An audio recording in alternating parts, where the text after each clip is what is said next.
मैं विकास विश्वकर्मा आप सबका वेलकम करता हूं हमारे इस यूट्यूब चैनल में जिसका नाम है Vikas study point VSP. So friends, आज के वीडियो में हम बात करने वाले हैं क्लास 12th पॉलिटिकल साइंस का जो 5वां चैप्टर हमारा चल रहा था, संयुक्त राष्ट्र संघ और इसके संगठन, इसी का दूसरा पार्ट है। ठीक है, चलिए स्टार्ट करते हैं। तो लास्ट वीडियो में जितना हुआ था उसका ये अगला टॉपिक है, शीत युद्ध के बाद संयुक्त राष्ट्र संघ में सुधार, यानी क्या क्या सुधार हुए या होने की डिमांड उठी। ठीक है, तो एक चीज़ मैं पहले आपको बता दूं कि जैसा कि पिछले वीडियो में आपने पढ़ा था कि सुरक्षा परिषद में टोटल कितने सदस्य हैं, 15 सदस्य हैं, जिसमें से पाँच जो देश हैं स्थायी हैं और जो 10 हैं वो अस्थायी हैं। आपने इस चीज़ को पढ़ा था। अब आगे चल के शीत युद्ध के समाप्ति के बाद ये डिमांड उठने लगी कि ये जो 5 सदस्य जो देश है जिनको वीटो पावर मिली हुई है, इनकी संख्या बढ़ाई जाए। ठीक है, और जैसा कि आपको पता है कि जो 10 सदस्य देश चुने जाते हैं, अस्थायी सदस्य देश चुने जाते हैं, वो 2 वर्ष के लिए चुने जाते हैं। यही बात हुई थी। ठीक है, पिछली वीडियो में जिन बच्चों ने नहीं देखा जाके देख लो, क्योंकि आगे मैं क्वेश्चन भी पूछने वाला हूँ कि आपने वीडियो देखी है कि नहीं देखी है। अगर देखी होगी तभी तो जवाब दोगे आप। तो जिन बच्चों ने नहीं देखा है जाके पिछली वीडियो देख लीजिए। आइकन बटन में उसका लिंक आ जाएगा, नोटिफिकेशन आ रहा होगा, या फिर लिंक में डिस्क्रिप्शन में उसका लिंक दे दिया जाएगा। ठीक है, तो देखिए सबसे पहला पॉइंट क्या लिखा है, शीत युद्ध के बाद संयुक्त राष्ट्र संघ में सुरक्षा की मांग उठने लगा। संयुक्त राष्ट्र संघ के समक्ष 2 प्रकार के बुनियादी प्रश्नों का मुद्दा था। पहला प्रश्न क्या था, यह संगठन की बनावट, ये जो स्ट्रक्चर बनाया गया है ना, इसमें बनावट और इसकी कार्य प्रणाली में सुधार किया जाए। पहला मुद्दा ये उठा कि इसके जो बनावट है उसमें और कार्य प्रणाली में सुधार किया जाए। दूसरा क्या उठा, इस संगठन के न्यायाधिकार में आने वाले मसलों की समीक्षा की जाए, यानी कि जितने भी न्यायाधिकार के मसले आते हैं, मामले आते हैं, उनकी समीक्षा की जाए, जांच पड़ताल किया जाए, उसके पॉजिटिव नेगेटिव हर पॉइंट देखा जाए। अच्छा, एक चीज़ और ध्यान दिया जाए इसमें कि इसमें कभी भी ताकतवर देशों का पक्ष ना लिया जाए। ताकतवर देशों का अगर आप पक्ष लेते हो तो न्याय का क्या फ़ायदा, कुछ फ़ायदा होगा? नहीं होगा। इसी वजह से इसमें सुरक्षा की मांग उठने लगी। आगे बात करते हैं, बनावट प्रक्रियाओं में सुधार के तहत सबसे बड़ी बहस सुरक्षा परिषद के कामकाज को लेकर हुई। एक तो बनावट और इसके कामकाज को लेकर दिक्कतें हुई। आगे क्या होता है, सुरक्षा परिषद में स्थायी तथा अस्थायी सदस्यों की तादाद बढ़ाई जाए, ये क्या उठ रही थी, डिमांड उठ रही थी। आगे देखते हैं, हमारा जो अगला टॉपिक है, 1992 में संयुक्त राष्ट्र संघ की आम सभा में प्रस्ताव एक रखा गया, और जिसके तहत 3 शिकायतें रखी गई। क्या क्या? पहला, सुरक्षा परिषद में बराबर का प्रतिनिधित्व नहीं है। बराबर का प्रतिनिधित्व तो है ही नहीं। जैसा कि आप देखते हो सिर्फ 5 देशों के ही स्थायी सदस्यता हासिल है जो कि वीटो पावर का यूज कर सकते हैं। अगर इन 5 देशों में से किसी एक ने भी मना कर दिया तो समझ लो कि वो कानून बनेगा ही नहीं, वो कानून पास ही नहीं होगा। तो इस वजह से इसमें बराबरी का प्रतिनिधित्व नहीं है। अच्छा, दूसरा है, इसके फैसले पर पश्चिमी देशों का हित दिखाई देता है। पश्चिमी देश इट मीन्स ऐसे देश जो ताकतवर देश हैं, वो पश्चिम में तो स्थित है, तो उन देशों का मतलब हित दिखाई देता है, अपने फेवर में वो काम करवा लेते हैं। इसके अलावा अगर बात करें तो सुरक्षा परिषद अब राजनीतिक सच्चाइयों की नुमाइंदगी नहीं करता। नुमाइंदगी का मतलब होता है शामिल करना। तो जो राजनीतिक वास्तविकता होती है, जो सच्चाई होती है, उसको शामिल नहीं करता है, यानी कि उसको सही ढंग से नहीं करता है। देखिए इसका मतलब क्या हुआ, जैसे आपको पता है कि जब शीत युद्ध का अंत हुआ था, शीत युद्ध सब समाप्त हुआ था, ठीक है, और शीत युद्ध के समाप्त होते के साथ ही सोवियत संघ भी ख़त्म हो गया था। अच्छा, सोवियत संघ का जब खात्मा हो गया था तो उस टाइम पे जो विश्व था एक ध्रुवीय विश्व बन गया था।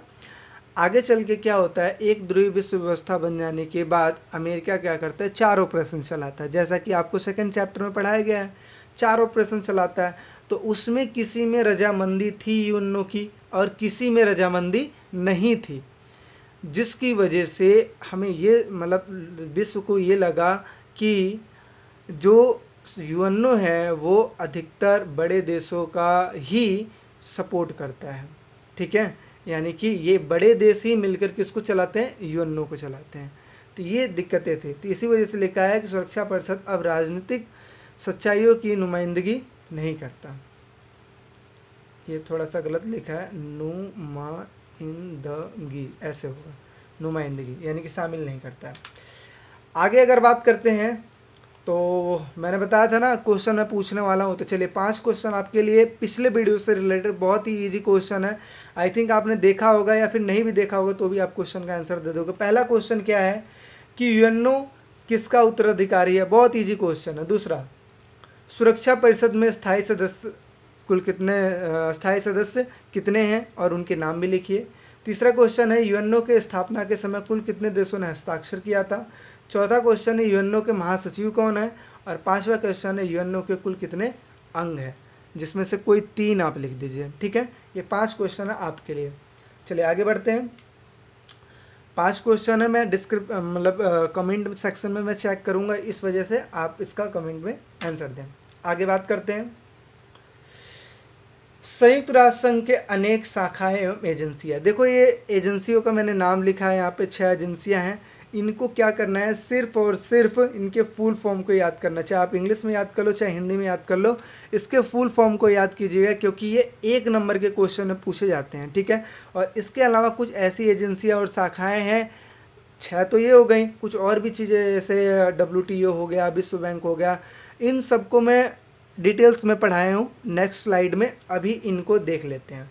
तो पहला लिखा है कि UNDP, United Nation development programme, जिसको बोलते हैं संयुक्त राष्ट्र संघ विकास कार्यक्रम, ये विकास के लिए कार्य करता है। आगे UNHRC, United nation human right commission, इसको बोलते हैं संयुक्त राष्ट्र मानवाधिकार आयोग। आगे UNO, इसको क्या बोलते हैं, वर्ल्ड हेल्थ ऑर्गेनाइजेशन, विश्व स्वास्थ्य संगठन।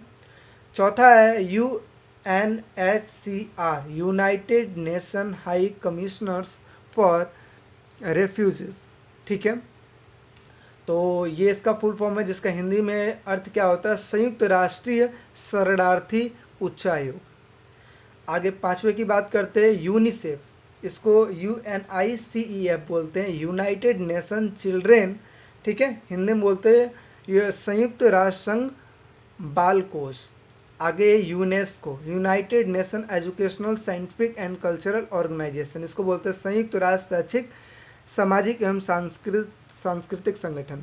ये तो हो गए आपको 6, इसके फुल फॉर्म आपको याद करना है। एक चीज़ और मैं बता दूं कि कौन सी ऐसी चीज़ें जो बार बार इनमें से भी कौन सा इंपॉर्टेंट है। तो पहला चीज़ है ये इंपॉर्टेंट है, दूसरा है ये इंपॉर्टेंट है, ठीक है, तीसरा ये भी इंपॉर्टेंट है, ठीक है, और चौथे की बात करें तो ये इंपॉर्टेंट है। बाकी ये 2 तो ज़्यादा नहीं पूछता, अदरवाइज ये 4 बहुत ज़्यादा इंपॉर्टेंट, तो इस वजह से उनको लर्न कीजिए, लिखिए बार बार, और याद तो आपको ऐसे ही हो जाएगा। आगे अगर बात करते हैं तो यहाँ पे IMF क्वेश्चन इंपॉर्टेंट है, पहले 2 नंबर के क्वेश्चन में पूछा जाता था, अब हो सकता है कि MCQ के क्वेश्चन आ रहे हैं तो इसमें 1 नंबर के क्वेश्चन में इसके फुल फॉर्म पूछ लिए जाएं, ठीक है। तो IMF अंतर्राष्ट्रीय मुद्रा कोष, इसका फुल फॉर्म होता है इंटरनेशनल मॉनेटरी फंड, इसका इंग्लिश में फुल फॉर्म होता है। तो पहला क्या लिखा है कि शीत युद्ध के बाद के वक्तों में कुछ संगठन ने बड़ी भूमिका निभाई थी। दूसरा, विशेषकर संसार की अर्थव्यवस्था के संदर्भ में, यानी कि कुछ ऐसे देश थे जिन्होंने बहुत बड़ी भूमिका निभाई थी संसार के अर्थव्यवस्था के संदर्भ में। इनमें से एक है, कौन है, IMF, यानी कि इंटरनेशनल मॉनेटरी फंड। यह संस्था वैश्विक स्तर की वित्त व्यवस्था की देखभाल करता है और मांगे जाने पर वित्तीय तथा तकनीकी मदद मुहैया करवाता है। अर्थात कहने का मतलब ये है कि जो IMF है ये वित्त व्यवस्था की देखभाल करता है, और इसके अलावा अगर इनसे मदद भी मांगी जाए तो उस टाइम पे ये वित्तीय सहायता भी कर देते हैं और तकनीकी सहायता भी कर देते हैं। आगे इनमें जो अगर देशों की बात किया जाए तो 184 जो देश हैं वो हैं IMF में, ठीक है। इसका लोगो ये है, इंटरनेशनल मॉनेटरी फंड, ठीक है। तो याद करके रखिएगा, IMF 184 देश हैं इसमें, इसका फुल फॉर्म इंग्लिश में याद कर लो चाहे हिंदी में याद कर लो। आगे बात करते हैं WTO, जिसको बोलते हैं विश्व व्यापार संगठन। तो आप व्यापार संगठन से ही समझ सकते हो कि ये व्यापार से रिलेटेड है, लेन देन से रिलेटेड है, ठीक है। इसका सिंबल ये है वर्ल्ड ट्रेड ऑर्गेनाइजेशन, इसको इंग्लिश में बोलते हैं। तो लिखा है कि यह अंतर्राष्ट्रीय संगठन वैश्विक व्यापार के कानूनों को निश्चित करता है। इसके अलावा सन 1995 में इस संगठन की स्थापना हुई थी। WTO जो है general agreement on tariffs and trade, यानी कि जो गेट है GATT, general agreement on tariffs and trade, तो इसका ही क्या है, उत्तराधिकारी है। इसका क्या है, उत्तराधिकारी है। चलो एक हिंट के तौर पे मैं बताता हूँ। जैसे UNO लीग ऑफ नेशन का उत्तराधिकारी है, ऐसे ही जो WTO है वो गेट का उत्तराधिकारी है, ठीक है। आगे अगर बात करते हैं, इनके सदस्य देश कितने हैं, 150 हैं। अमेरिका, यूरोपीय संघ, जापान जैसी बड़ी शक्तियां दबदबा रखता है। यानी कि WTO पर ये जो बड़ी शक्तियां हैं ना, अमेरिका, यूरोपीय संघ, जापान जैसी जो बड़ी शक्तियां हैं, ये अपने कंट्रोल में रखती है WTO को, और मनमाना मतलब ये बोल सकते हो कि अपने हक में कुछ भी काम करवा दे, क्योंकि ये बड़ी महाशक्ति है ना, इस वजह से, ठीक है। तो ये इसकी डिसएडवांटेज भी है। तो ये था WTO के बारे में। आगे अगर बात करते हैं तो अंतर्राष्ट्रीय आणविक ऊर्जा एजेंसी, यह एक आणविक ऊर्जा के शांतिपूर्ण इस्तेमाल को बढ़ावा देने और सैन्य उद्देश्यों में इसके प्रयोग को रोकने की चेष्टा करती है। अर्थात कहने का मतलब है कि ये परमाणु ऊर्जा जो है उसको बनाने से लेकर उसको, मतलब जैसे होता नहीं कि परमाणु बम बना लिया तब उसको क्या करते हैं कि एक्सपेरिमेंट करते हैं, ठीक है। तो उन सब मुद्दों पर ये जांच पड़ताल करने के लिए बनाई गई है कि कोई ऐसा ना करे, ठीक है, जिसकी वजह से पर्यावरण को नुकसान हो, ठीक है। आगे बात करते हैं, इस संगठन के अधिकारी नियमित तौर पर विश्व की आणविक सुविधाओं की पड़ताल करते रहते हैं, यानी कि देखते रहते हैं कहाँ क्या हो रहा है, कौन परमाणु बम बनवा रहा है या नहीं बनवा रहा है, ठीक है। ये जिससे नाभिकीय परमाणु संयंत्रों का प्रयोग सैन्य उद्देश्यों के लिए ना हो। अर्थात कहने का मतलब यह है कि कभी कभी ऐसा होता है कि देश देश में लड़ाई हो रही है और उस टाइम पे ये क्या करते हैं, नाभिकीय बम यूज कर देते हैं। जैसे अमेरिका ने यूज किया था हिरोशिमा और नागासाकी के लिए। तो ऐसी स्थिति आगे पैदा ना हो, इस वजह से इन्होंने क्या किया, एक एजेंसी बनाई है जो कि इन सब चीज़ों पर ध्यान रखती है, जिसको IAEA भी कहते हैं। IAEA यानी इंटरनेशनल एटॉमिक एनर्जी एजेंसी, ठीक है। तो ये बोलते हैं। आगे अगर बात करते हो एमनेस्टी इंटरनेशनल, ये क्या होता है, ये भी एक प्रकार की एजेंसी है। देखिए एमनेस्टी इंटरनेशनल एक स्वयंसेवी संगठन है। यह संपूर्ण संसार में मानवाधिकारों की रक्षा के लिए अभियान चलाता है। मानवाधिकार जो अधिकार होते हैं ना, उनके लिए ये उनकी रक्षा के लिए अभियान चलाता है। यह संगठन मानवाधिकारों से जुड़ी रिपोर्ट को तैयार करता है, ठीक है। तो इनसे जुड़ी रिपोर्टों को ये क्या करता है, तैयार करता है। इसका सिंबल ये है, यहाँ पे फर्स्ट, ये हो गया सेकेंड, ये हो गया थर्ड, टाइपिंग मिस्टेक है ये, ठीक है। तो ये चीज़ हो गया एमनेस्टी इंटरनेशनल। आगे अगर बात करते हैं तो देखिए ह्यूमन राइट्स वॉच, इसका सिंबल ये है, ह्यूमन राइट्स वॉच, ठीक है। यह भी मानवाधिकारों की वकालत और उससे संबंधित अनुसंधान करने वाले एक अंतर्राष्ट्रीय स्वयंसेवी संगठन है। जैसे एमनेस्टी इंटरनेशनल वैसे ही ह्यूमन राइट्स वॉच भी है। यह अमेरिका का सबसे विशाल अंतर्राष्ट्रीय मानवाधिकार संगठन है, ठीक है।